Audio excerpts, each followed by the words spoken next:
Hey, good evening, everyone from the USA, all over the world, Canada, Long Island, plus the five spots of Brooklyn, Bronx, Manhattan, Staten Island, Queens. I'm your man, G Money Stacks, aka Lonely Nomad, aka The Gregonator, aka YouTuber, host with the most, rookie podcaster of Queens, New York. And you are now rocking with the Meticulous Vibe Juice Podcast, episode 25. How about that?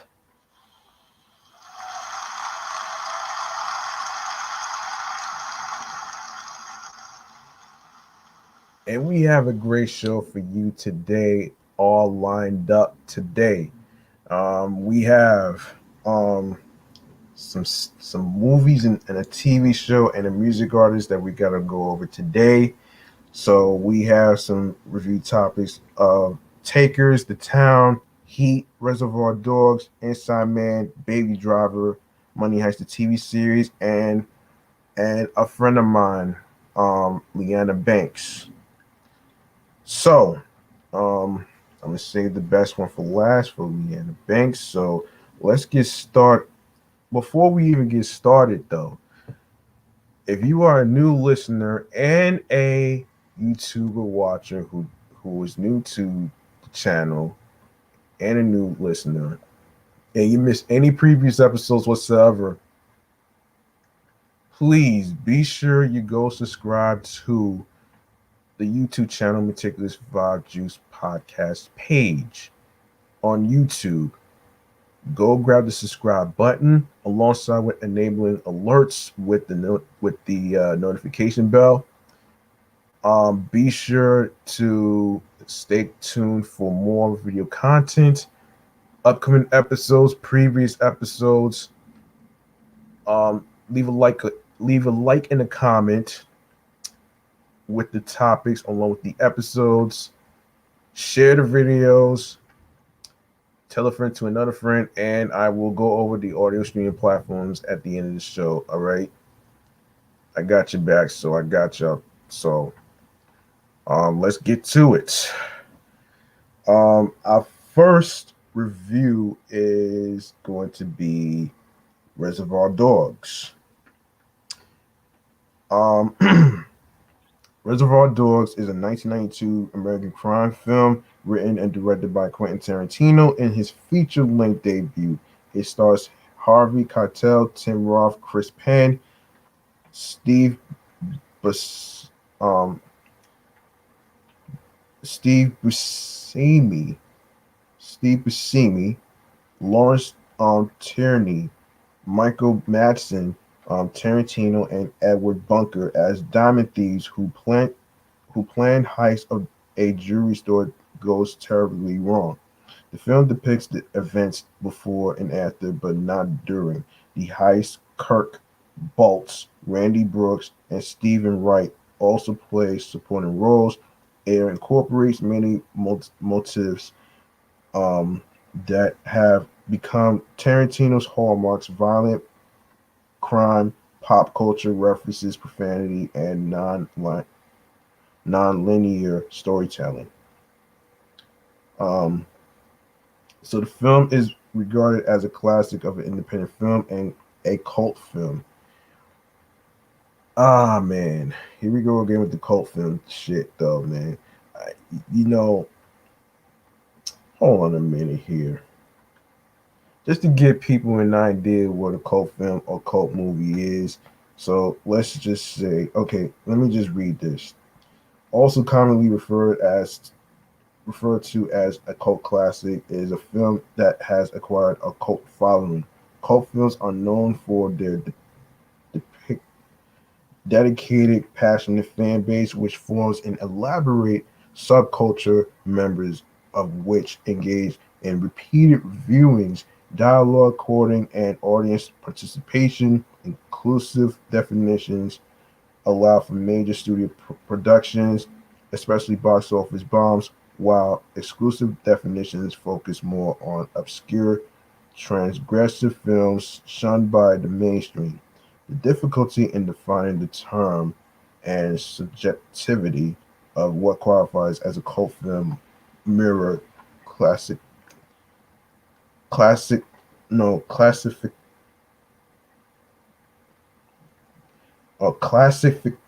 classificatory disputes about art.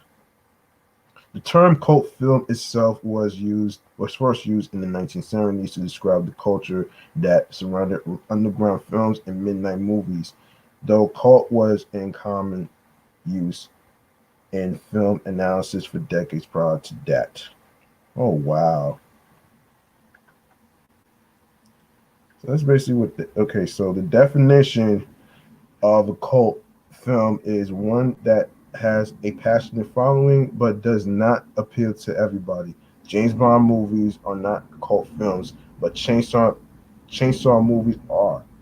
Just because a movie is a cult film does not automatically guarantee quality. Some cult movies are very bad, others are very, very good. Some make an awful lot of money at the box office, others make no money at all. Some are considered quality films, others are exploitations. Alex Cox in his introduction to The Wicker Man or movie Drone 1988. So there you go what a cult film is. All right. So yeah, cult film and was named greatest independent film of all time by Empire. Although controversial at first for its depictions of violence and heavy use of profanity, Reservoir Dogs was generally well received, with the cast being praised by many critics, despite not being heavily promoted during its theatrical run.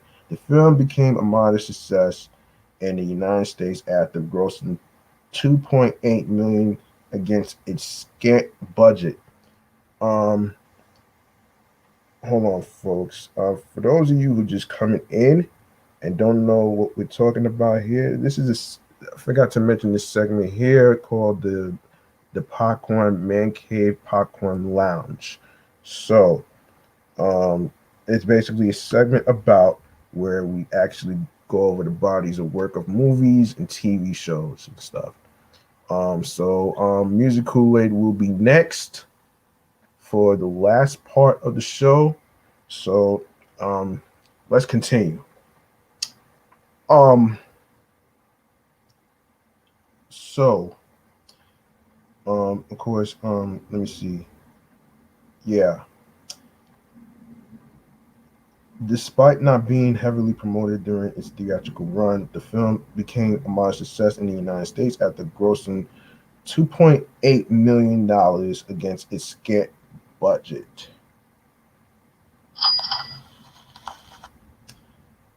It achieved high popularity after the success of Tarantino's next film, Pulp Fiction. A soundtrack was released featuring songs used in the film. Most are mostly from the 1970s. Um,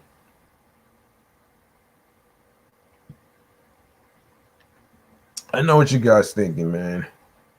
How come I never seen Pulp Fiction? I was little when the shit came out in 1994.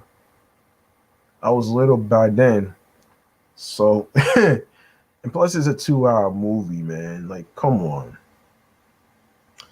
Anyway, so we go to the box office of Reservoir Dogs. It premiered at the Sundance Film Festival in January 1992.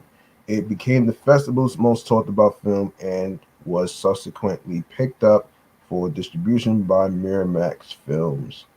After being shown at several other film festivals, including in Cannes, Can- no, Cannes, Sitges, and Toronto, Reservoir Dogs opened in the United States in 19 theaters with a first week total of $147,839. It was expanded to 61 theaters and totaled with 2,832,029 at the domestic box office. The film grossed more than double that in the United Kingdom, where it did not receive a home video release until 1995. During the period of unavailability on home video. The film was re-released in UK cinemas in June 1994. Critical reception. Reservoir Dogs is regarded as an important and influential milestone of independent filmmaking. Review aggregation website Rotten Tomatoes gives the film an approval rating of 92% based on 71 reviews and an average rating of 8.87 out of 10. The site's critical consensus reads, thrumming with intelligence and energy, Reservoir Dogs opens Quentin Tarantino's filmmaking career with hard-hitting style. On Metacritic, the film has an average score of 79 out of 100 based on 24 critics. Hold on a minute. Um, yeah, 21. No, excuse me. 24 critics indicating generally favorable reviews. Empire magazine named it the greatest independent film ever made. At the film's release at the Sundance Film Festival, film critic Jamie Bernard of the New York Daily News compared the effect of Reservoir Dogs to that of the 1895 film, which I'm not even going to even pronounce that. When audiences supposedly saw a moving train approaching the camera and ducked, Bernard said that Reservoir Dogs had a similar effect and people were not ready for it. Vincent Canby of the New York Times enjoyed the cast and the usage of non-linear storytelling. He similarly complimented Tarantino's directing and liked the fact that he did not often use close-ups in the film. Kenneth Turin of the Los Angeles Times also enjoyed the film and the acting, particularly that of Buscemi, Tierney, and Madsen, and said Tarantino's palpable enthusiasm, his unapologetic passion for what he's created, reinvigorates this venerable plot and mayhem aside, makes it involving for longer than you might suspect. Critic James Bertinelli was of a similar opinion. He complimented both the cast and Tarantino's dialogue writing abilities. Hal Henson of the Washington Post, to be exact, was also enthusiastic about the cast, complimenting the film on its deadpan sense of humor. Roger, Roger Ebert was less enthusiastic. He felt that the script could have been better and said that the film feels like it's going to be terrific, but Tarantino's script does not have enough curiosity about the characters. He also said that Tarantino has an idea and trusts the idea to drive the plot. Ebert gave the film 2.5 stars out of 4 and said that while he enjoyed it and that it was a very good film from a talented director, I liked what I saw, but I wanted more. The film has received substantial criticism for its strong violence and language. One scene that viewers found particularly unnerving was the ear-cutting scene. Excuse me. Madsen himself reportedly had great difficulty finishing it, especially after Kirk Baltz ad-libbed the desperate plea, and quote, I've got a little kid at home. Many people walked out during the film. During a screening at Sitges Film Festival, 15 people walked out, including horror film director Wes Craven and special makeup effects artist Rick Baker. Baker later told Tarantino to take the walkout as a compliment and explained that he found the violence unnerving because of its heightening sense of realism. Tarantino commented about it at the time. It happens at every single screening. For some people, the violence or the rudeness of the language is a mountain they can't climb. That's okay. It's not their cup of tea, but I am affecting them. I wanted that scene to be disturbing. Um, so we go to the I'm gonna skip over the analysis part. So let's go to the accolades, man. Um, the film was screened out of competition at the 1992 Cannes Film Festival. It won the Critics Award at the fourth Yabari International Fantastic Film Festival in February 1993, which Tarantino attended. The film was also nominated for the Grand Prix of the Belgian Syndicate of Cinema Critics. Steve Buscemi won the 1992 Independent Spirit Award for Best Supporting Male. Reservoir Dogs ranks at number 97 in Empire's magazine's list of the 500 greatest films of all time. Wow. Um, damn. Okay, so we go to the professional ratings. All Music gave it 5.5 stars. Reservoir Dogs original motion picture soundtrack was the first soundtrack for a Quentin Tarantino film and set the structure his later soundtracks would follow. This included the extensive use of snippets of dialogue from the film. The soundtrack has selections of songs from the 1960s to the 1980s. Only the group Bellum recorded original songs for the film. Reasoning that the film takes place over a weekend, Tarantino decided to set it to a fictional radio station, K Billy. Um, yeah, presumably KBLY's show K Billy Super Sounds of the 70s Weekend, a theme weekend show, a broadcast of songs from the 70s. The radio station played a prominent role in the film. The DJ for the radio was chosen to be Stephen Wright, a comedian known for his deadpan delivery of jokes. An unusual feature of the soundtrack was the choice of songs. Tarantino has said that he feels the music to be a counterpoint to the on-screen violence and action. He also stated that he wished for the film to have a 1950s feel while using 70s music. A prominent instance of this is the torture scene to the tune of Stuck in the Middle with You. So here are the track listings for this soundtrack. So and now Little Green Bag by Stephen Wright. Little Green Bag, the George Baker selection. Rock Flock of Five. Stephen Wright. Hooked on a Feeling, Blue Suede. Behemoth, Stephen Wright. I Gotcha. Joe Tex. Magic Carpet Ride, Bellum.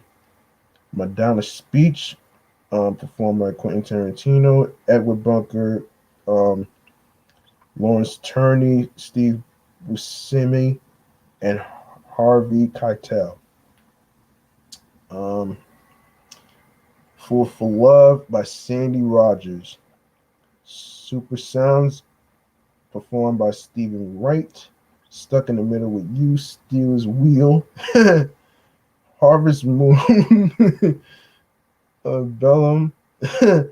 Let's Get a Taco, performed by Harvey Keitel and Tim Roth. Keep on Trucking, dialogue extract, performed by Stephen Wright. Coconut, Harry Nilsson. Home of Rock, performed by Stephen Wright. And we go to the certifications. Australia Platinum certified units and sales 70,000. Canada Gold 50,000. New Zealand Platinum 15,000. Spain Gold 50,000. United Kingdom Platinum 300,000. United States 863,000. Now, I didn't know about the remakes and stuff, so I'm not even going to go into that. Oh, man. I'm not even gonna go into the remake. So let's go to our next film, which is Heat. Okay, so Heat is a 1995 American crime drama film written and directed by Michael Mann. It features an ensemble cast led by Al Pacino and Robert De Niro, with Tom Sizemore, John Voight, and Val Kilmer in supporting roles. The film follows the conflict between an LAPD detective played by Pacino and a career thief played by Robert De Niro, while also depicting its effect on their professional relationships and personal lives. Hmm. Um.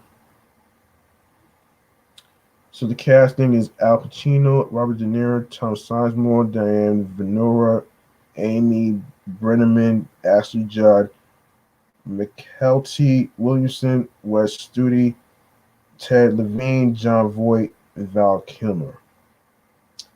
Of course, Mann wrote the original script for Heat in 1979, basing it on Chicago police officer Chuck Adamson's pursuit of criminal Neil McCauley, after whom De Niro's character is named.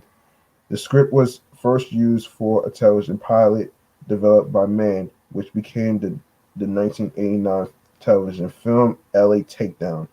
After the pilot did not receive a series order in 1994, Mann revisited the script to turn it into a feature film, co-producing the project with Art Linson. The film marks De Niro and Pacino's first on-screen appearance together following a period of acclaimed performances from both. Due to their esteemed reputations, promotions centered on their involvement. Heat was released by Warner Bros. Pictures on December 15th, 1995, to critical and commercial success. It grossed 187 million on a 60 million budget. While receiving praise for Mann's direction and screenplay, action sequences, sound, and the performances of Pacino and De Niro, although it did not receive any major award nominations, he is regarded as one of the most influential films of its genre and has inspired numerous other works. Okay. Yeah, I'm not even gonna go into the impact of things. So let's go over to the soundtrack. So let's see. So the soundtrack was released December 19th, 1995. So we go to the professional ratings right here. Um, Filmtracks.com, 4 stars. Music from the movies, 4 stars. All music, 3 stars. So let's see. On December 19th, 1995, Warner Bros. Records released a soundtrack album on cassette and CD to accompany the film, entitled Heat, Music for the Motion Picture. The album was produced by Matthias Gold.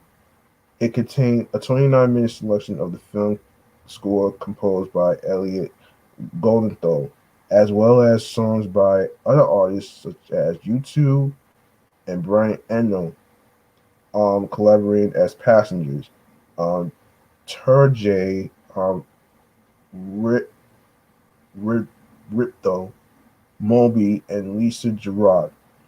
He used an abridged instrumental rendition of the Joy Division song New Dawn Fades by Moby, which also features in the same form on the soundtrack album. Man reused the um I'm not even gonna try to butcher this right now. Okay, so Ein Sturzende Nu Nubaten track Armen, Armenia in his 1995 film The Insider. The film ends with Moby's God moving over the face of the waters, a different version of which was included at the end of the soundtrack album. Man and Golden Thole decided on the atmospheric situation for the film soundtrack. Golden Thole used a setup consisting of multiple guitars, which he termed guitar orchestra, and thought it brought the film score closer to a European style. All right. The soundtrack was noted for lack of a central theme. Christian Clemenson of filmtracks.com criticized the omission from the album of much music heard in the film due to the film's length, but praised the album as a decent listening experience and Goldenthal score as psychologically engaging and intellectually challenging, believing it to be one of Goldenthal's best. All Music called it a soundtrack for the mind, full of twists and turns. Music from the movies.com thought of the album as uncharacteristic for Goldenthal style, calling the atmosphere absolutely electrifying. All right, so we're gonna go over the track listings for the soundtrack. Heat, um, performed by Kronos Quartet, written by Elliot Goldenthal. YouTube. Oh, okay, hold on. Always Forever Now, written by U2, Brian Eno, Passengers. Condensers, written by Elliot and performed by Elliot Goldenthal. Refinery Surveillance, Elliot Goldenthal, Kronos Quartet. Last Night, um, Turgi Ripto, and The Chasers. And Ultramarine, Michael Brook, Armenia, Blixa, Bargeld, FM, Einhart, Einhit. I'm not even gonna Einsterzende Nubaten. Of Helplessness, Elliot Goldenthal, written and performed by Elliot Goldenthal. Steel Cello Lament, Elliot Goldenthal. Again, Mystery Man, Turjay Ripto, and the Chasers. Um, New Dawn Fades from I Like to School in 1997. Written by Ian Curtis, Peter Peter Hook, Stephen Morris, Bernard Summer, Moby, um, Entrada and Shootout, performed and written by Elliot Goldenthal. Force Marker, Brian Eno. Coffee Shot, Elliot Goldenthal. Face Scrapes, Elliot Goldenthal again. La Bass Song of the Drowned, edited version from the Mirror Pool 1985. Um, Written and performed by Lisa Gerard. Gordon, Lisa Gerard again. No, hold on. No, hold on. Yeah. I got that. So Run Uphill, Elliot Goldenthal, Predator, Diorama, Elliot Goldenthal, Kronos Quartet of Separation, um, Elliot Goldenthal again, uh, God Moving Over the Face of the Waters from Everything Is Wrong, 1985. Richard Hall is the writer, Moby is the performer. I didn't even know about the video game aspect, so a video game based on the film was announced at E3 2006 under development by Gearbox Software for PlayStation 3 and Xbox 360. During E3 2009, it was revealed that Gearbox did not have the license of the film to make the game, as this was being optioned to be sold. Michael Mann, director of the film, was reported to be involved with the game. In in a 2009 interview, Pitchford, president, CEO, and co-founder of Gearbox Software, said that the development of the game had been halted, and the IP could potentially be available to another developer, saying, "In a nutshell, we're nowhere. We have passionate game makers that would love to do it. We got we've got filmmakers that think it's a great idea that would love to see it done.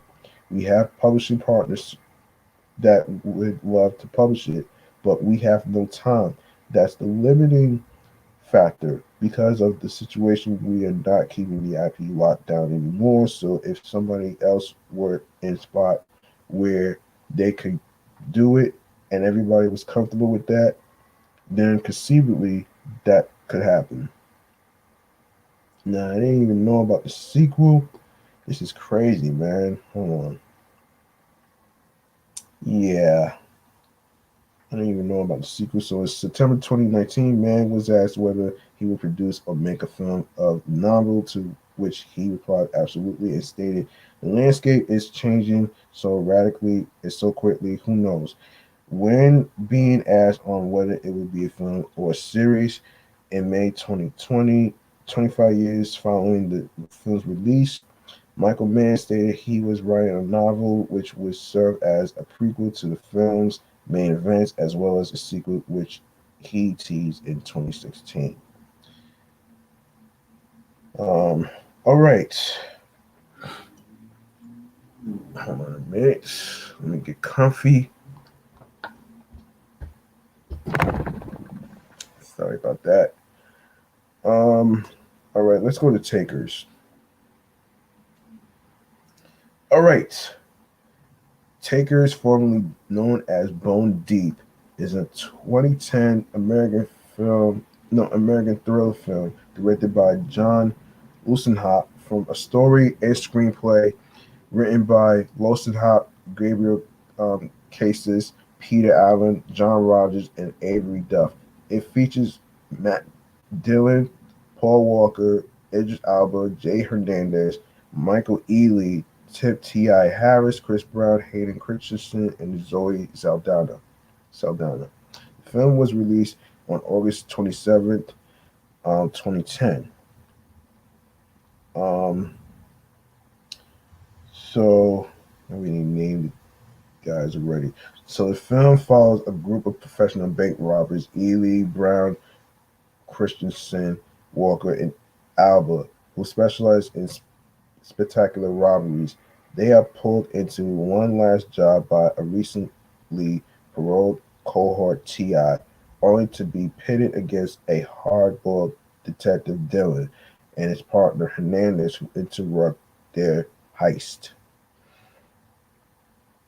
And of course, the reception of the movie, Takers received mixed reviews from critics. The review aggregator Rotten Tomatoes reported that 28% of critics have given the film a positive review based on 113 reviews, with an average rating of 4.53 out of 10. The site's critics consensus reads, Takers boosts some gripping set pieces and keeps things moving quickly, but its two-dimensional characters, cliche script, and brazenly derivative plot make it hard to recommend.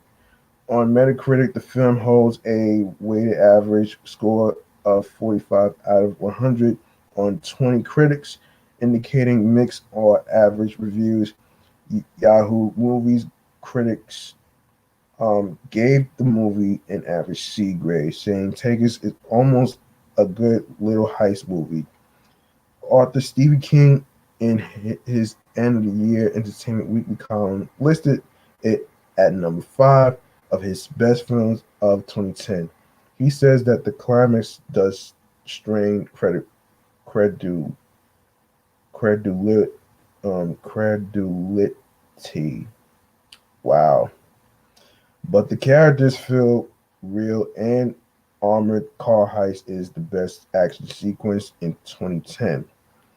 So box office Film was number one at the box office during its opening weekend, making $20,512,304.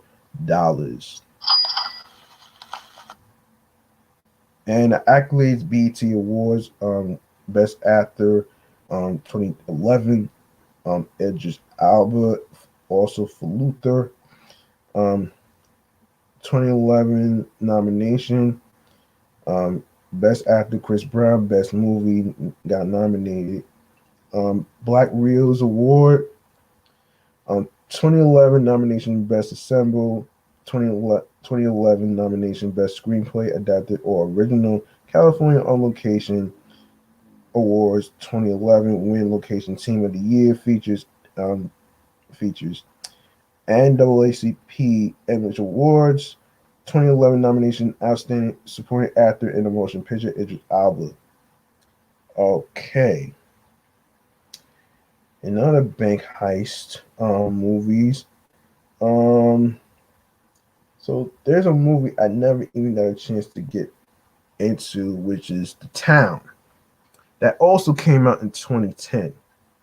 So The Town is a 2010 American crime thriller film, co-written, directed by, and starring Ben Affleck, adapted from Chuck Hogan's 2004 novel Prince of Thieves.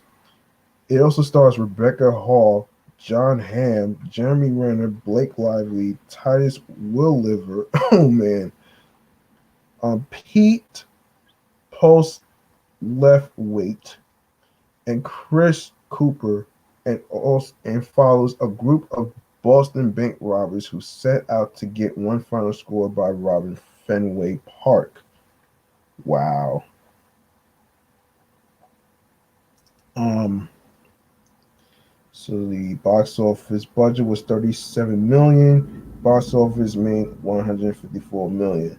So the film premiered on September 8th, 2010 at the Venice Film Festival before being released in the United States on September 17th, 2010. Based on actual events, it received praise from critics for its direction, screenplay, editing, and the performances of the cast, particularly Renner, and grossed 154 million worldwide. The film was chosen by the National Board of Review as one of the top 10 films of 2010, while Renner was nominated for the Academy Award for Best Supporting Actor, and and, and Post Leafweight was posthumously nominated for the BAFTA Award for Best Supporting Actor. Um, all right, so we're gonna go to the reception. So critical response on review aggregator Rotten Tomatoes. The Town has an approval rating of 92% based on 235 reviews with an average rating of 7.70 out of 10. The site's critical consensus read, in quote, Ted smartly written and wonderfully cast. The Town proves that Ben Affleck has rediscovered his muse and that he's a director to be reckoned with. Metacritic gives the film a weighted average score of 74 out of 100, based on 42 critics, indicating generally favorable reviews. Audiences polled by CinemaScore gave the film an average grade of B plus on an A plus to F scale. Um, Roger Ebert gave the film 3 out of 4 stars, praising Renner's performance and Affleck's direction. In his review for the New York Times, A.O. Scott commented on the opening heist, end quote.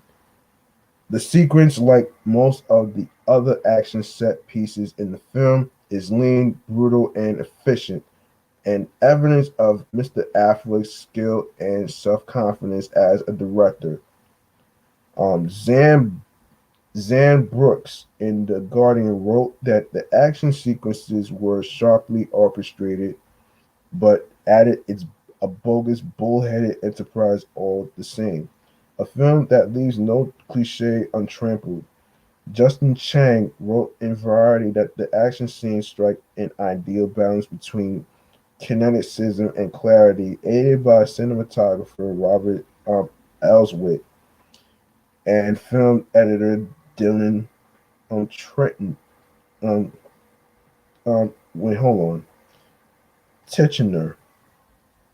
Um, Richard Rober of the Chicago Sun-Times gave the film an A plus, noting that he found the film incredibly similar to Michael Mann's Heat, which he described as one of his favorite movies of all time.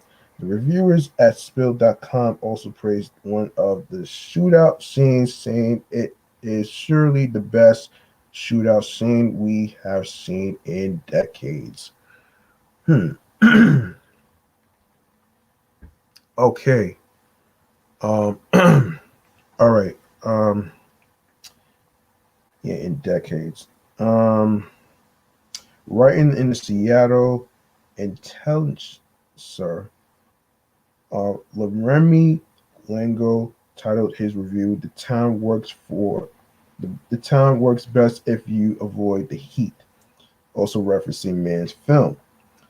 As a Boston-based crime drama, the film forms part of a crime movie subgenre typically marked by flavorsome accents, pungent atmosphere, and fantastic undertow.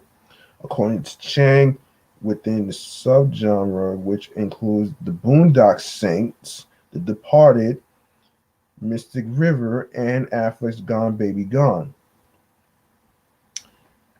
the town is more of the straightforward crime procedural and has a more optimistic outlook.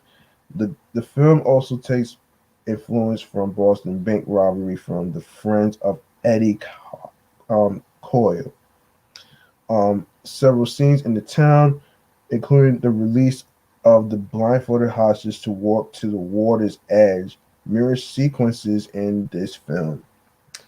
Okay. All right, we're gonna go to the accolades right now. National Board of Review. Um, top 10 films. Best acting by assembled cast. Both won an award. Best film, best cast, best screenplay. Broadcast Film Critics Association Award. Best film, best supporting actor.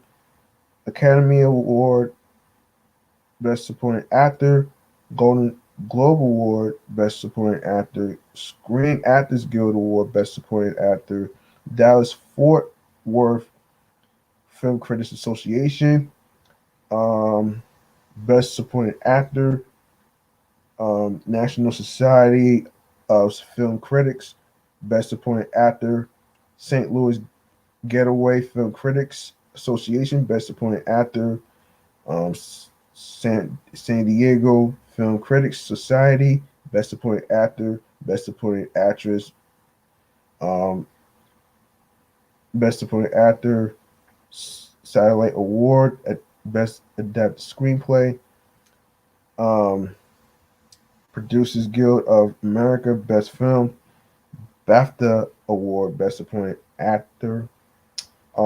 Basically, Ben Affleck, Peter Craig, and Aaron Stockard, Jeremy Renner, Blake Lively, um, Jeremy Renner again, Peter Craig, Aaron Stockard, Ben Affleck, Dylan Titchener, Pete Post, Linked Wait, all got nominations. Okay, I'm not even gonna go over the factual accuracy. I'm not even gonna go over that. So, due to time constraints, right here. So, our next movie we are going to review is Baby Driver. Baby Driver is a 2017 action film written and directed by Edgar Wright. It stars Ansel Elgort as a getaway driver seeking freedom from a life of crime with his girlfriend Deborah Lily James. Kevin Spacey, John Hamm, Isaac Gonzalez, Jamie Foxx, and John Bartho Bernthal appeared in supporting roles. Eric Fellner and his working title films partner Tim Bevan produced Baby Driver in association with Big Talk Productions, Nera Park, Sony, and TriStar Pictures handled commercial distribution of the film. Baby Driver was financed through a partnership between TriStar and MRC. Okay. Um okay, so we are going to okay, the budget was 34 million. The box office made $226.9 million. Okay, so Wright developed Baby Driver for over 2 decades. He devised the idea while in his youth, and his early directing experience further shaped his ambitions for Baby Driver. Originally based in Los Angeles, Wright revised the film's setting to Atlanta, integrating the city's ethos into an important storytelling device. Principal photography took place in Atlanta over 4 months from February to May 2016. Production involved the planning of meticulously um, coordinated stunts, choreography, and in camera shooting. Critics have examined Baby Driver's subject matter in the thematic studies of the film, with emphasis on its use of color symbolism and focus on babies' evolving morality. Baby Driver premiered at the South by Southwest Festival on March 11, 2017, and was released in theaters in North America and the United Kingdom on June 28th. It was well received by the media for its craftsmanship and style, though the characterization and screenwriting drew occasional criticism. The National Board of Review selected Baby Driver as one of the top films of the year. It earned $226 million globally, bolstered by positive word of mouth support and flagging interest in blockbuster franchises. Baby Driver was nominated for numerous awards, including 3 Academy Awards, 2 BAFTA Film Awards, with a win for editing, 2 Critic Choice Awards, again with a win for editing, and a Golden Globe Award, and won several other honors, chiefly for technical achievement. The success of Baby Driver has increased the studio interest in producing a sequel. Hmm. Yeah. Um. Yeah, we're gonna go to the reception, and I'm probably gonna read the possible sequel to this movie. So, Baby Driver was a financial success. Although the film's performance faltered in China, it performed strongly in key North American and European markets until the end of its theatrical run. Baby Driver earned $107.8 million in the United States and Canada, $119.1 million in other territories, for a worldwide total of $226.9 million, making it the 31st highest grossing film of 2017 and Wright's highest grossing film to date. The TriStar Media Rights Capital Partnership recouped their budget with a $51.5 million net profit, factoring in marketing costs and other expenses. Good word of mouth support, as well as fa- fatiguing um, interest in blockbuster franchises, were considered critical to Baby Driver's box office success. In the United States, exit polling showed strong commercial potential across a variety of audiences. Similar score polls conducted during opening night revealed the average grade FilmGore gave Baby Driver was A minus on an A plus to F scale. Audiences were mostly stronger. no, mostly younger. 52% were under 25, and 57% were men. The main reason given for seeing the film were its action, 44%. The actors, 26%, right, 16%. um, Hourly advanced ticket sales eclipsed that of Transformers The Last Night. Predictions, while acknowledging the positive media response and word of mouth support for Baby Driver, were conflicted about the long term commercial viability of an economical film in a fiercely competitive market. The film made 5.7 million on its first day of wide release, including 2.1 million from Tuesday night previews, and earned another 3.3 million the following Thursday. It went on to take second place at the weekend box office with 30 million from 3,226 theaters, trailing Despicable Me 3.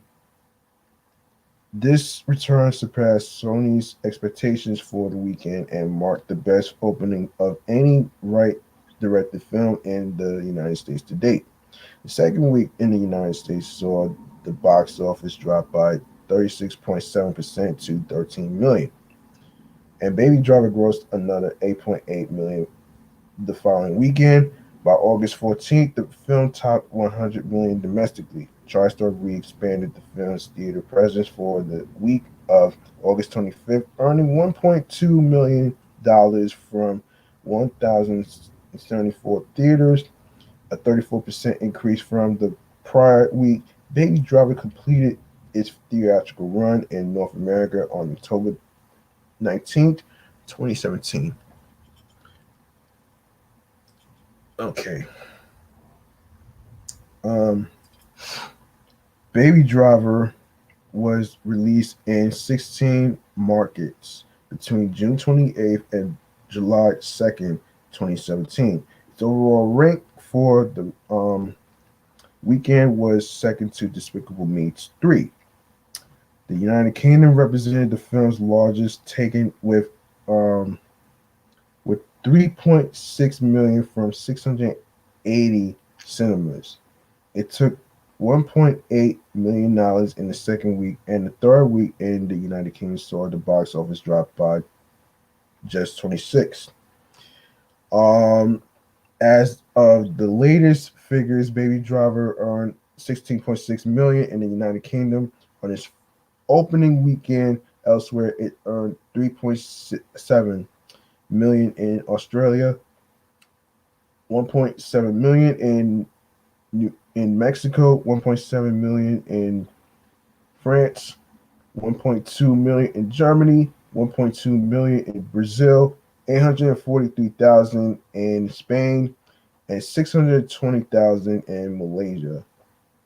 During its mid-September opening in South Korea, Baby Driver grossed 3.12 million. By September 3rd, the film's offshore gross exceeded 102 million. Okay, critical response. Um, the American press considered Baby Driver among the strongest films of 2017. The film was selected by the National Board of Review as one of their top choices for the organization's annual top 10 films list. Several journalists praised the film for its craftsmanship, which they saw as an exercise of Wright's expertise. Empire's Terry White, rather, called Baby Driver one of the most utterly original films in years, that comes as close to a car chase opera as you ever see on screen. Peter Bradshaw of The Guardian felt that the film was stylish and engaging and, quote, packed with sheer brio and good nature, despite sticking with romantic notions romantic notions of car chasing being a victimless crime. And Variety's Peter de Bruges said Baby Driver becomes a genre standout through a mostly clever collection of jokes. Sudden narrative U-turns, aptly picked songs, and a strong emphasis on car chases. Um, Reviews for the actors' performances were very positive, and the media often um, singling singling out Al Gore and James for the praise, with their work described as star-making and radiant. The characterization divided journalists, with several criticizing the depiction of some characters, often the women, in their reviews. De- Deborah was viewed as a somewhat underdeveloped character by Eric Kahn of IndieWire, whereas White felt that because of the sparse details of her backstory, she lacked depth and too often has little agency of her own. Richard Brody of the New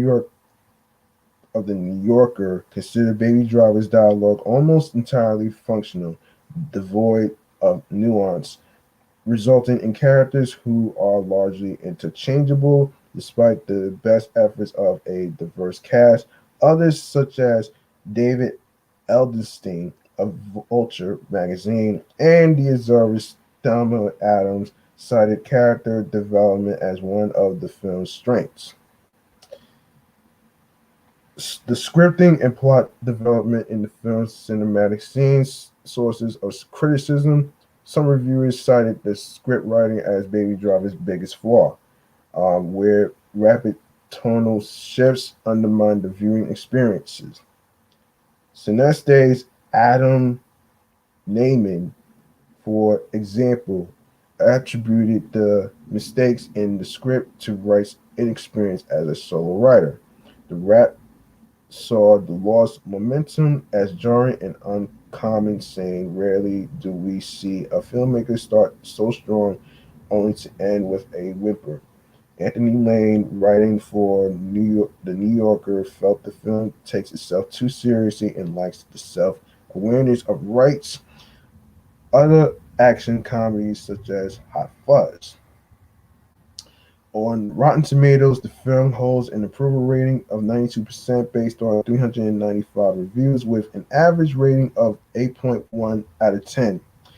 The website's critical consensus reads stylish, exciting, and fueled by a killer soundtrack. Baby Driver hits the road and is gone, proving fast paced action movies can be smartly written without sacrificing thrills. On Metacritic, the film has a weighted average score of 86 out of 100, based on 53 reviews, indicating universal acclaim. All right, so we're gonna go to the accolades. Academy Awards, March 4th, 2018. Best Film Editing, Best Sound Editing, Best Sound Mixing. Of course, Paul Macless and Jonathan Amos, Julian Slater, Tim Cavagen, Mary H. Ellis, and Julian Slater. Um, Alliance of Women Film Journalists, January 9th, 2018. Best Editing, American Cinema Editors, January 26th, 2018. Best Edited Feature Film, Comedy, or Musical. Of course, Paul Macless and Jonathan Amos all got nominations. British Academy Film Awards, February 18th, 2018. Best Editing, won. Best Sound, Tim Cavagen, Mary H. Ellis, and Julian Slater not got a nomination. Casting Society um, of America, January 18th. Big budget drama, Christine Maisler and Megan Lewis got a nomination. Chicago Film Critics Association, December 12th, 2017. Best Editing, Paul Macless and Jonathan Amos won. So we have Cinema Audio Society Awards, February 24th, 2018. Motion Picture Live Action. We have Mark Appleby, Tim Kerrigan, Gareth Cousins, Merrick H. Ellis, Glenn Gothard, and Julian Slater all got nominations. All right. All right. Critics' Choice Award, no, Critics' Choice Movie Awards, January 11th, 2018. Best Editing, Best Action Movie, Paul Mackless and Jonathan Amos won that one. So, Best Action Movie nomination, Detroit Film Critics Society, December 7th, 2017. Best Use of Music, Baby Driver won that. Um, Empire Awards, March 18th, 2018. Best Director, Edgar Wright. Best Male Newcomer, Arsenal Ansel Elgort. Best Thriller, Best Production. Okay, hold on. All got nominations. Best Production Design, Best Soundtrack, Baby Driver, both won. Georgia Film Critics Association, January 12th, 2018. Um, I'm not gonna try to butcher that person's name, so I'm not even gonna say what that is. This is for the Excellence in Georgia Cinema, which also Edgar Wright won that one too.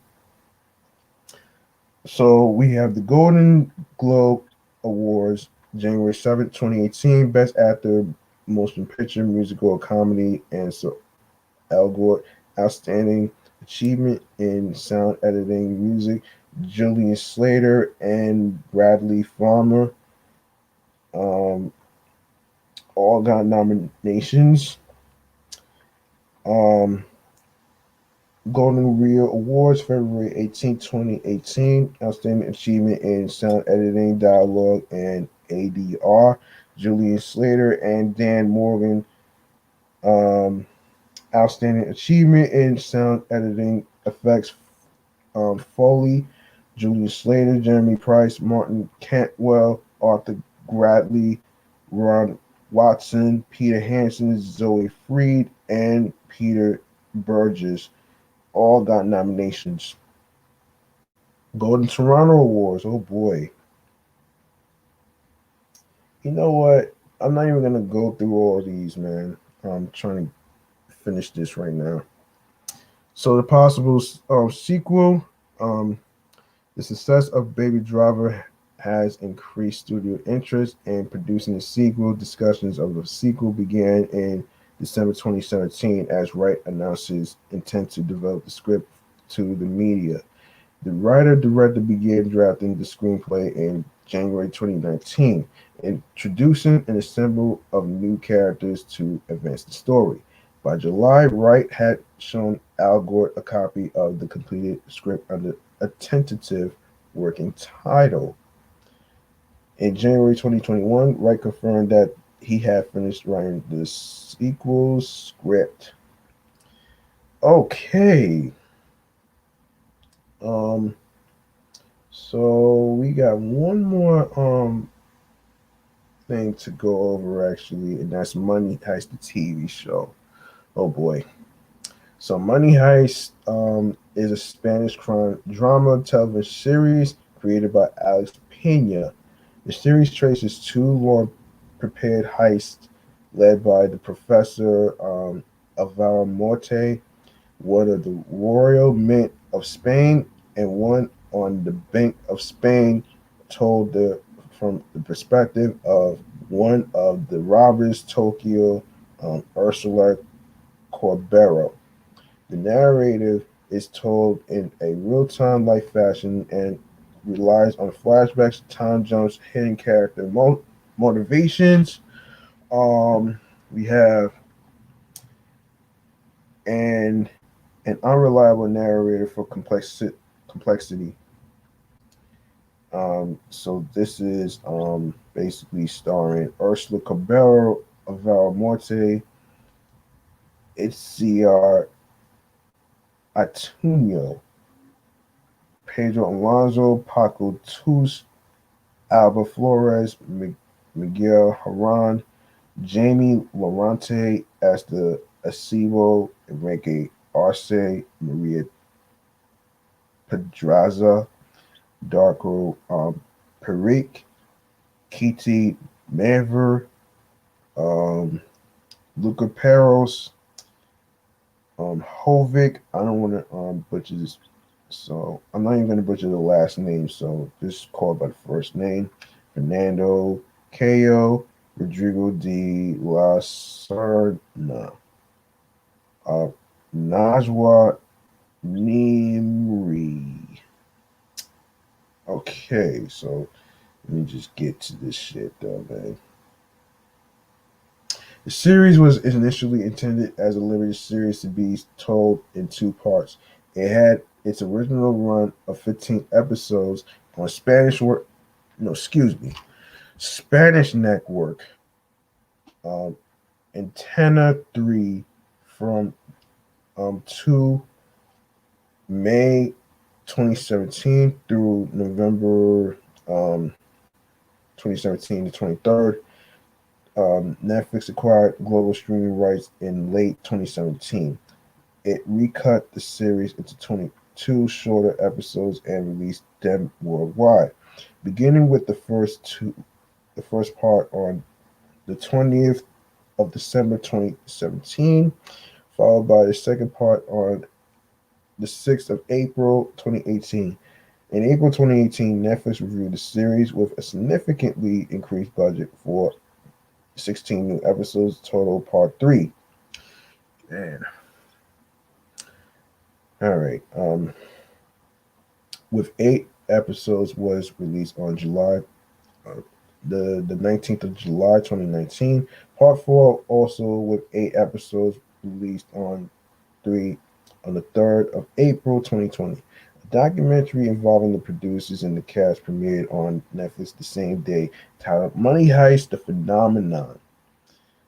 In July 2020, Netflix renewed the show for a fifth and final part, which would be released in two 5 episode volumes on the 3rd of September and the 3rd of December 2021, respectively. The series was filmed in Madrid, Spain. Significant portions were also filmed in Panama, Thailand, Italy, Florence, Denmark, and Portugal. The series received several awards, including the International Emmy Award for Best Drama Series at the 46th International Emmy Awards, as well as critical acclaim for its sophisticated plot, interpersonal dramas, direction, and for trying to innovate Spanish television. The Italian anti fascist song Bella Ciao, which plays multiple times throughout the series, became a summer hit across Europe in 2018. By 2018, the series was the most watched non English language series and one of the most watched series overall on Netflix, having particularly resonance with viewers in the Mediterranean, Europe, and the Latin American regions. Okay, hold on, folks.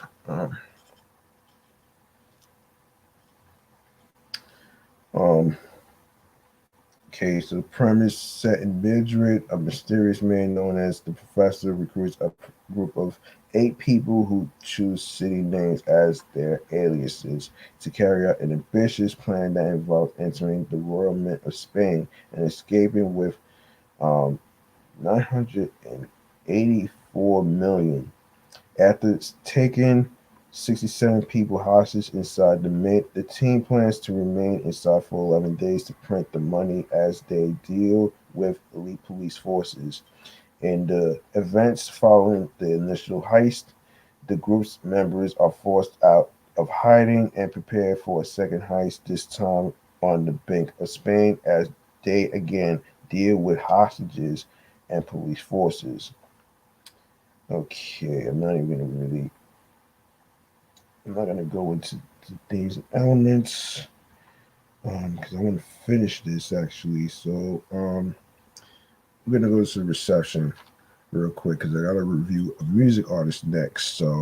Um, um, so public response after the move to Netflix. The series remained the most followed series on Netflix for 6 consecutive weeks and became one of the most popular series on IMDb. It regularly trended on Twitter worldwide, largely because celebrities commented on it, such as football players Neymar and Mark Bartra, American singer Romeo Santos, and author Stephen King. While users flooded social networks and with the media of themselves wearing the robber's outfit, the robber's costumes were worn at the Rio Carnival, and League icons were shown on huge banners in Saudi Arabia football stadiums. Real footage of these events would later be shown in part three as a tribute to the show's international success. The Musée um, Graven in Paris added statues of the robbers to its wax museum in 2018 of the summer. The show's iconography was used prominently by third parties for advertising, sports presentations, and in porn. Damn. Um, Although the show's first two parts were popular, the domestic market in Spain failed to convince Athena 3 to continue the series, and it was shelved until international response escalated to the point where the cast and crew were called back for another 2 seasons. There have also been negative responses to the influence of the show. In numerous incidents, real heistmen wore the show's red costumes and Dali masks in their attacks or copied the fictional robbers' infiltration plans. The robbers' costumes were banned at the 2019 Lamasso Carnival Festival as a security measure as a result. The series was used as an attack on YouTube when hackers removed the most played song in the platform's history, uh, uh, Despacito, and left an image of the show instead. In unrelated reports, a journalist from the Turkish state channel Eka TV and an Ankara politician have both warned against the show for supposedly encouraging terrorism and being a dangerous symbol for rebellion. Um, Spanish newspaper El Mundo saw the public response as a reflection of the climate of the excuse me, global disenchantment, where the robbers represent the perfect anti-heroes.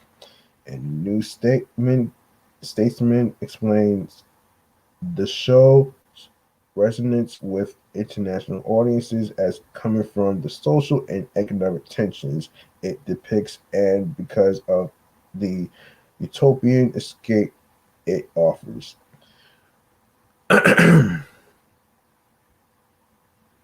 Viewer response was especially high in the Mediterranean, Europe, and the Latin world, in particular Spain, Italy, France, Portugal, Brazil, Chile, and Argentina. So Spanish as a common language did not appear to be an unifying reason for the show's success. Writer Avia Gomez Santander and actor Pedro Alonso rather argued that the Latin world used to feel at the um, periphery of global importance, but a new sentiment was coming that Spain could compete with the global players in terms of media production levels and give the rest of the world a voice. Netflix partnered with Tom Clancy's Rainbow Six Siege for an in-game event where hostages on the bank map wore money heist outfits. Outfits for two in-game characters were purchasable, and the music in the background during the heist was Bella Ciao. The series is one of the two Spanish language TV series to be featured in TV Time's top 50 most followed TV shows ever, currently being the fifth most followed series on the platform. Now we go to critical reception. The series, beginning on Antina Street, was received by received well by Spanish media. Nayan Costas of El Confidencial named the premiere a promising start that captivated viewers with adrenaline, well-dosed touches of humor, and a lot of tension, but considered it a challenge to maintain the dramatic tension for the remainder of the series, while considering the pilot's voiceover narration unnecessary and sound editing and dialogue lacking. Natalia Marcos of El Pays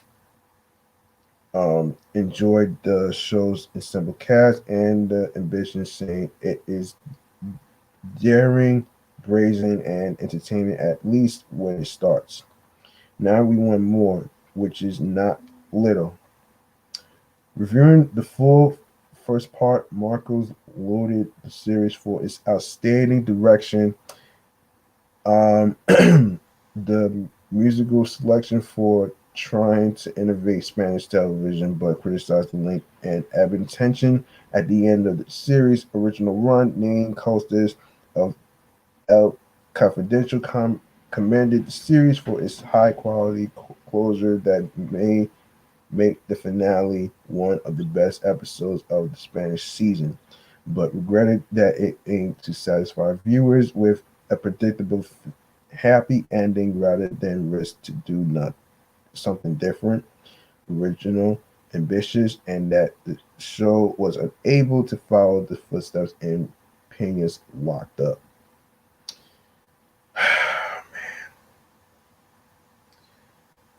All right, I'm gonna I'm gonna skip over to the awards and nominations. Um, all right, so we have 2017. Okay, 19 Iris Awards: Best Screenplay, Alex Pena, Esther Martinez Lobato, David Porroco, Pablo Roa, Esther Morales, Fernando Avia Gomez Santander, all won. 20 okay, Fest TV Fest TV oh Best Direction in Fiction, Jesus Carmina, Alejandro Bazzano, Miguel um, Angel Vivas, Alex Rodrigo, Money Heist itself, all got nominated. Um, I'm not sure how to pronounce that, but um, audience award, best Spanish series, best TV actor. Pedro Alonso was nominated. Money Heist won that. Um, okay, the 40s. What is it? The 46th International Emmy Awards, Best Drama Series. Money Heist won that. Iris Award, Best Actress. Ursula Cabero won that. Best Series, Money Heist, down a nomination. Mim Series, the Best Direction, Jesus Calamander, Alejandro Bazzano, Miguel Angel Vivas, Alex Rodrigo. They all won. Golden Nymph, Best Drama TV Series, Money Heist won. Best Supporting Television Actor, Pedro Alonso, Spanish Actors Union. Man, Spanish act. Okay. Best Television Actor. Um, Alvaro Morte nominated Best TV Cast Actor. Jamie Lorente nominated Best Standout Actress as the Esabo. Okay, I'm not sure if I'm gonna get through all this, but um, yeah, you guys are more than welcome to actually look up these awards yourself, um, of what the nominations and what they won. So um, I have to wrap up real soon. So let me see how much time I have here. All right, so a very last segment right here is Music Kool Aid. Now, for those of you who may not know what Music Kool Aid is, it's basically a segment about the bodies of work of music artists, such as singers and rappers and hip hop artists. Um, in this case, um, the reason why I named this episode "Walk Out the Bank with Some Cash" is because today is a friend of mine's birthday. I want to wish a friend of mine, Liana Banks, a happy birthday. This is G Money Stacks from Meticulous Vibe Juice Podcast.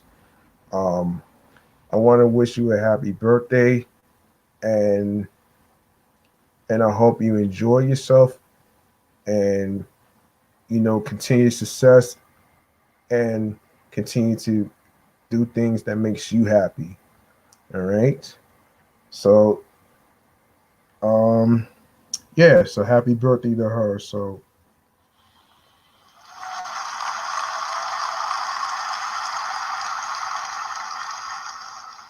and how about some air horns for her birthday, man?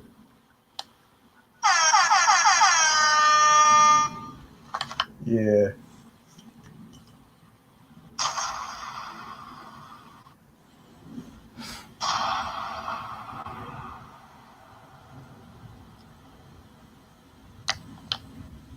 All right. Um, Now I want to go over her music right here. So let me just go over this. Um, check this out. Um, I am going to basically let me just get this out the way. So here we go. Now, for those of you who may not know who let me see. I don't think there's a okay, here we go. Here we go. For those of you who may not know who Liana Banks is, she is a music artist. She is a truth teller, vibe provider, soul bearer, and and her music is raw, honest, unique, and you know something. I actually enjoyed her music. Actually, you know what I'm saying. So we're gonna go over her discography right now. So real quick. So um, she has singles like "Level Up," "Mon," um, "Off," "Table for One," "Plead the Fifth," "Ghost," "People Like Me," "Don't Need You," "Separation Anxiety," "Daydream In." Of course, let's go over her album.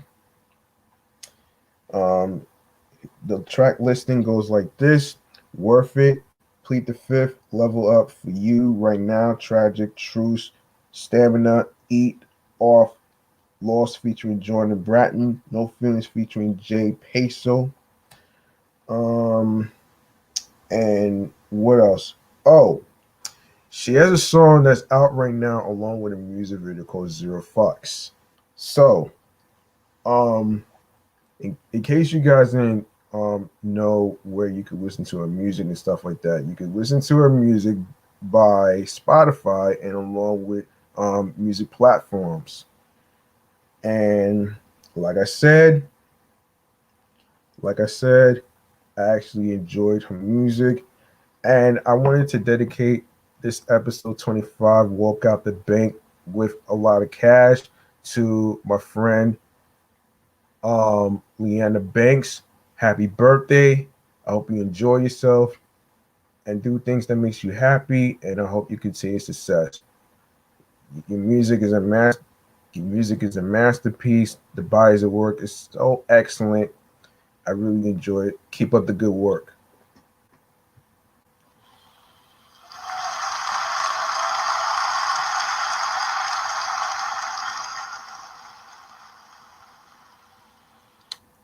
And yes, that's gonna do it for the show, Meticulous Vibe Juice Podcast, episode 25, as a dedication to my friend who I went to college with, Leanna Banks. Now, for those of you who want to know about her, listen, you can follow her on Instagram, which is Leanna Banks. All right. Um, she's gonna have a link where you can listen to her music on not only on Spotify but on other audio music streaming platforms as well. So you can follow her journey and get to know her. And don't do anything stupid either. Just saying. Um, so that's gonna do it for the show, man. You like what you heard in today's episode? Feel free to show some love by making a charitable donation to my Cash App, which is G Money Stacks 555. That's dollar sign capital G, lowercase MONEY, capital S, lowercase TACKZ 555. It's not about breaking the bank, folks. It's all about doing what you can or what you are able to do your best and what you can afford. Now, it's not about being rich. Um, it's about support. You know what I mean? You can't put a price on support. And any amount that you decide to put to support me and the shows that I'm doing will be appreciated. Um, and also you can follow the show on Meticulous.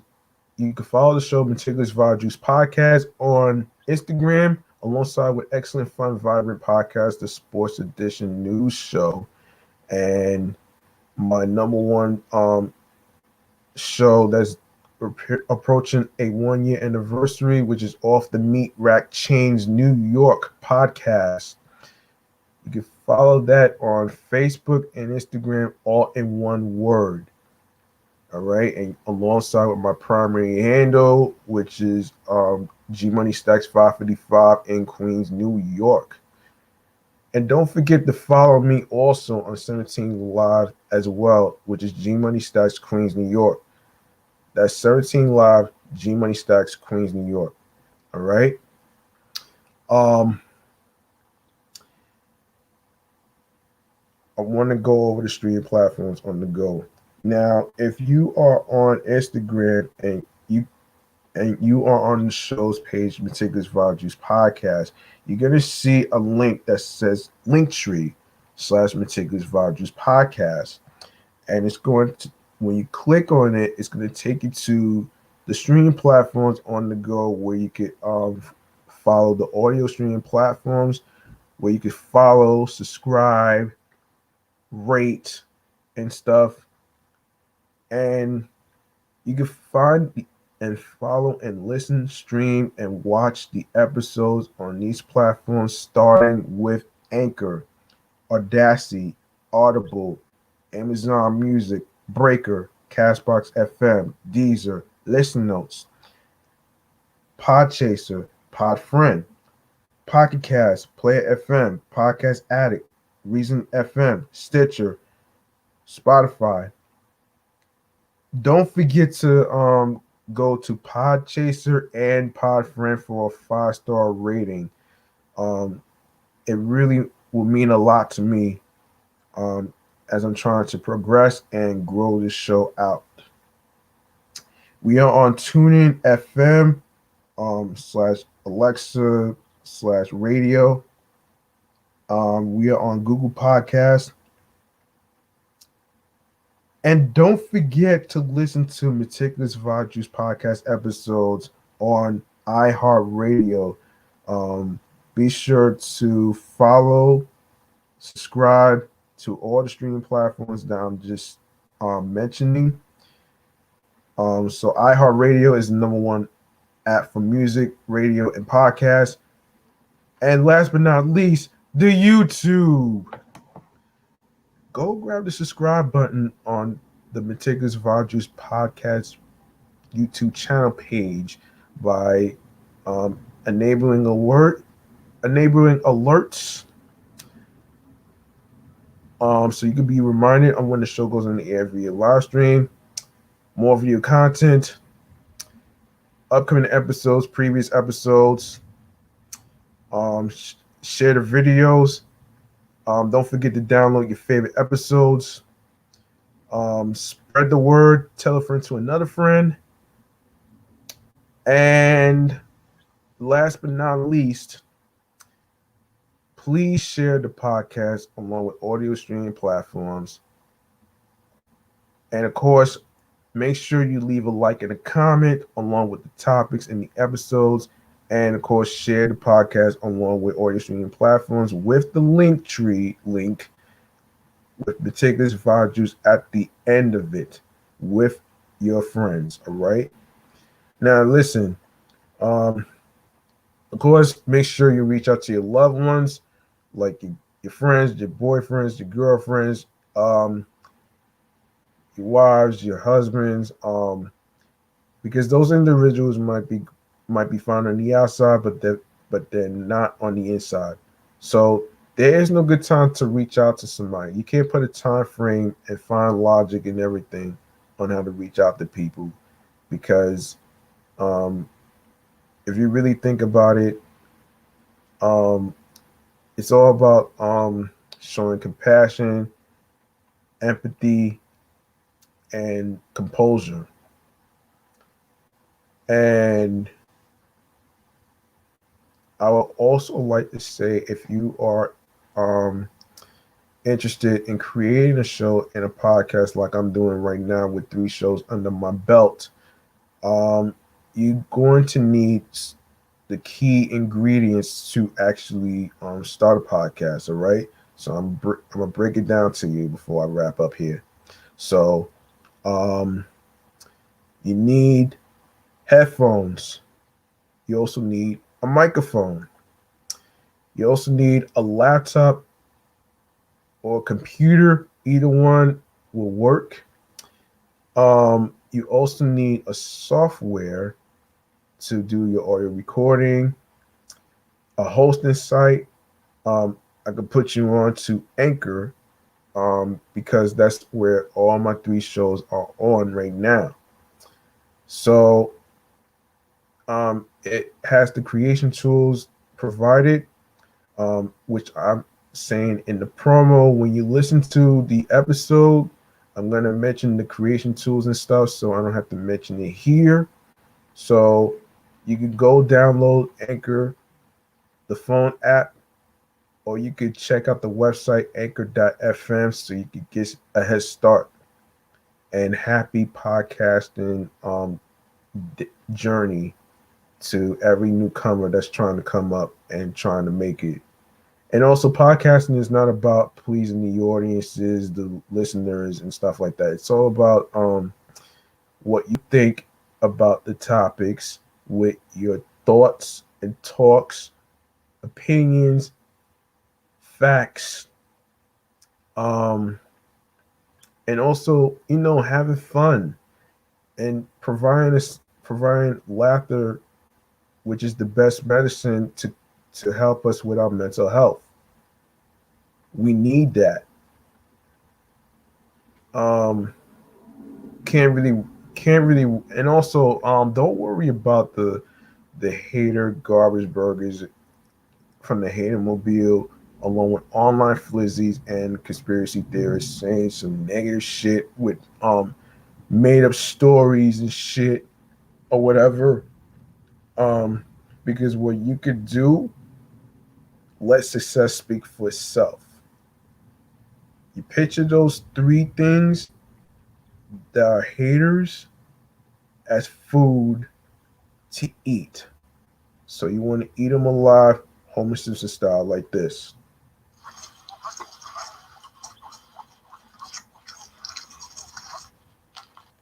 And of course, man, I appreciate every single one of you who actually got a chance to listen to me on the 25th episode. And like I said, I decided to dedicate this episode to a good friend of mine who I saw performing last year at Roy Wilkins Park last summer. I really enjoyed the performance and stuff. So, and like I said, I enjoyed Leanna Banks's music. Of course, the singles, the album, um, all these things that I listen to are basically masterpieces and fire and lit. So one more time, I want to wish her, Leanna Banks, a happy birthday. And I hope you have fun with your friends. Be careful out there. Um, and I hope you continue success. Have fun. You know what I'm saying? This is G Money Stacks. Wishing you the best in your music career. Have fun on your birthday. I wish you the best of luck. All right. I'm gonna be out of here for the night. I hope you guys enjoyed episode 25. I know I did. And I hope you guys stay safe, be masked up, be mindful of the people around you and stuff like that, and not be a jerk, unlike the anti-vaxxers, which I'm not gonna get into. Um and also make sure you have your water and your Gatorade along with electrolytes for energy and strength. And I will see you in the next episode. So I hope you guys enjoy yourselves and be safe. Don't do anything crazy. Um, and I'm out of here. G Money Stacks clocking out. I hope you guys, you know, chase your dreams. Don't let anybody stop you. Don't let anybody from your family or anywhere else stop you from making yourself happy with your careers and stuff. You know what I mean? Um, so peace and one love, and I hope you guys have a good night. And happy birthday, Leanna Banks.